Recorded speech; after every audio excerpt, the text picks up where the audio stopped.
लोक त्रिशूल न्यूज, विदर्भाचा बुलंद आवाज।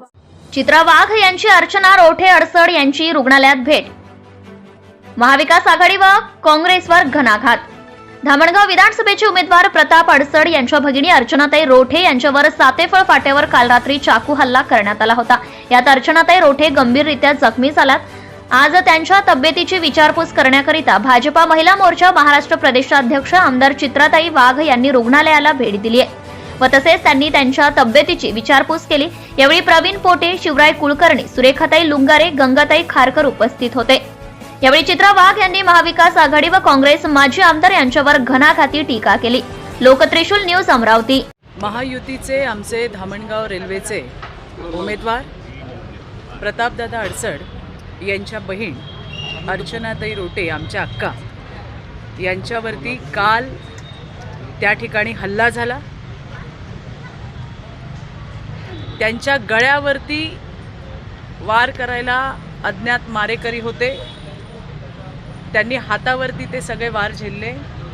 रक्ताच्या थारोळ्यात त्या होत्या। गाडी थांबली होती सातेफळ फाट्याजवळ आणि त्यावेळेला वॉशरूमसाठी म्हणून त्या बाहेर गेल्या। कार्यकर्ते गाडीत बसले होते आणि त्यावेळेला अज्ञातांनी केलेला हा हल्ला आहे। या हल्ल्याचा तीव्र निषेध तर आहेच, पण मला इथे एक प्रश्न उपस्थित करावासा वाटतो की हा हल्ला झाल्यानंतर स्वतः आमचे उमेदवार किंवा अक्का यांनी कुठलीही प्रतिक्रिया द्यायच्या आधी काँग्रेसचे उमेदवार वीरेंद्र जगताप यांनी त्या ठिकाणी हा स्टंट आहे म्हणून फेसबुक पोस्ट केली, नंतर ती डिलीट पण केली। अशा पद्धतीचं संतापजनक कृत्य हे त्यांच्याकडनं झालेलं आहे।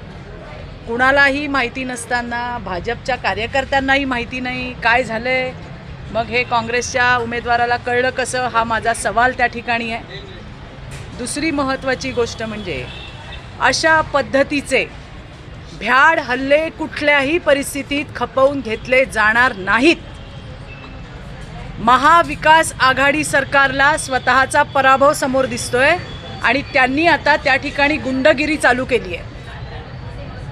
म्हणजे एका बाजूला आपण पाहतोय की पुरोगामित्वाचा वाव त्या ठिकाणी आव आणायचा प्रयत्न करतात आणि दुसऱ्या ठिकाणी महिलांवरचे हल्ले हे त्या ठिकाणी वाढताना आपल्याला दिसत आहेत। काही दिवसापूर्वी नवनीत राणांवरती हल्ला झाला, खुर्च्या फेकल्या, ब्लेड लाठा काठ्यांनी हल्ला झाला।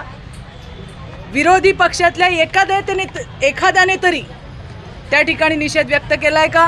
नाही। आज आमच्या अक्कांवरती हल्ला झाला, कुणाची तरी एक ओळ आहे का? नाही। महिलांच्या विरोधी असलेली मानसिकता हे महाविकास आघाडीचं मूळ आहे, हीच त्यांची मानसिकता आहे। आज आपण बघितलं की महायुतीच्या महिला उमेदवार यांना माल म्हटलं गेलं, हे कुठल्या संस्कृतीत बसतं?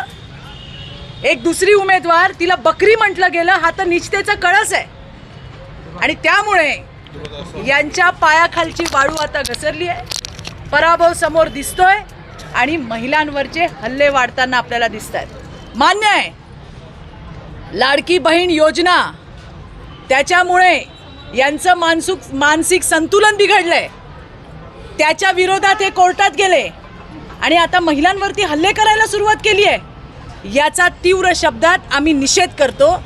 विरोधी पक्षाची महिलांच्या बाबतची ही दुटप्पी भूमिका आहे, परंतु ही भाजपची संस्कृती नाही, हे मला तुम्हाला या ठिकाणी सांगायचं आहे। राणा असू दे किंवा आमचे अक्का असू दे, यांचे जे कोण मारेकरी असतील त्यांना आम्ही सोडणार नाही, कुणाची गय त्या ठिकाणी केली जाणार नाही, हेही मला या ठिकाणी सांगायचं आहे। सगळ्यात महत्त्वाचं, प्रत्येक वेळेला आव आणणाऱ्या आणि आवाज काढणाऱ्या महाराष्ट्राच्या नाही, बारामतीच्या मोठ्या ताई सुप्रिया सुळे आहेत कुठे? कुठे आहेत त्या?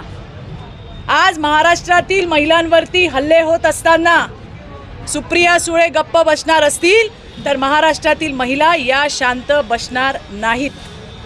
आज जर सुप्रिया सुळे यांनी जर या हल्ल्याबद्दल भूमिका आपली घेतली नाही तर यापुढे महाराष्ट्रातल्या महिलांच्या प्रश्नावर बोलण्याचा सुप्रिया सुळे यांना काही अधिकार नाही। सुप्रिया सुळेंनी जर भूमिका घेतली तर त्या ठिकाणी त्यांची लहान बहीण काँग्रेसच्या यशोमती ठाकूर भूमिका घेतील. उबाटाच्या प्रियंका चतुर्वेदी यांच्याकडून आम्हाला अपेक्षाच नाही, कारण महाराष्ट्राच्या संस्कृतीचा आणि त्यांचा लांबचा काही संबंध नाही. पण मला सुप्रिया सुळेंना हेच सांगायचं आहे की जर आज तुम्ही त्या ठिकाणी बोलला नाहीत, भूमिका स्पष्ट केली नाही, कशा पद्धतीने आज महायुतीच्या महिला नेत्यांवरती त्या ठिकाणी हल्ला होतोय, आज अक्काच्या जीवावर सुद्धा हे बेतलं असतं. पण एक धाडसी अशी कार्यकर्ता आमची अक्का आहे, गावगाव फिरत असते, सकाळपासून रात्रीपर्यंत त्या ठिकाणी प्रचार करत असते आणि तिच्यावरती अशा पद्धतीने भ्याड हल्ला केला गेलाय. सुप्रिया सुळे, तुम्ही जर आज काही भूमिका घेतली नाही तर एक लक्षात ठेवा, महाराष्ट्रामध्ये महिलांवर हल्ले होत असताना एका महिलेची त्याला मूकसंमती होती आणि ती महिला, तिचं नाव सुप्रिया सुळे होतं, याची महाराष्ट्र नोंद ठेवेल. इलेक्शन बाजूला राहू द्या, निवडणूक बाजूला राहू द्या, पण महिलांच्या सन्मानार्थ त्या ठिकाणी पुढे येण्याची गरज आहे. त्यामुळे सुप्रिया सुळे जागो, हे सांगायचंय मला या ठिकाणी. प्रत्येक वेळेला भाषणामध्ये महिलांच्या आत्मसन्मानाच्या गोष्टी करायच्या, अरे कुठल्याही पक्षाची असू दे, पण ती त्या ठिकाणी महिला आहे आणि तिच्यावरती जर तुमच्या महाविकास आघाडीकडनं अशा पद्धतीचे भ्याड हल्ले होत असतील, मला हे म्हणायचं आहे. कारण या घटनेमध्ये तर निश्चितपणे भाजपच्या कुठल्याही कार्यकर्त्याला माहिती व्हायच्या आधी काँग्रेसचा उमेदवार त्या ठिकाणी पोस्ट करतो, नंतर ती डिलीट करतो. याचा अर्थ काय? आणि यामध्ये आम्ही कुणालाही सोडणार नाही आहोत. या महाराष्ट्रातील जनतेला सुद्धा महाविकास आघाडीची ही गुंडगिरी दिसतीये आणि उद्या मतदानाच्या पेटीतनं महाविकास आघाडीला चपराक दिल्याशिवाय महाराष्ट्रातील जनता राहणार नाही, हाही मला या ठिकाणी विश्वास आहे. आत्ताच doctor Subscribe now and press the bell icon. Never miss an update.